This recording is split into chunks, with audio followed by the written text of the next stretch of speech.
IPL 2025க்கான season வர்ற March 22ஆம் தேதி தொடங்கி மே 25ஆம் தேதி வரைக்கும் நடைபெறும் அப்படின்னு அறிவிக்கப்பட்டிருக்கு.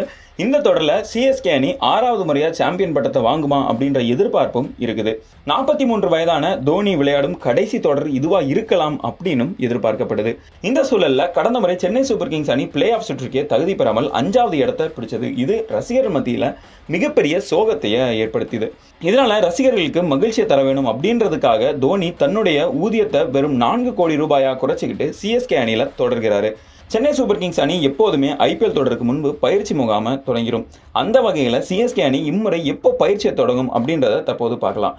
சென்னை அணியோட முன்னாள் கேப்டனான தோனி வரும் 25ஆம் தேதி சென்னைக்கு திரும்புகிறாரு. அதிலிருந்து சுமார் 4 வாரம் சிஎஸ்கே அணி வீரர்களோட தோனி பயிற்சி பெற இருக்கிறாரு.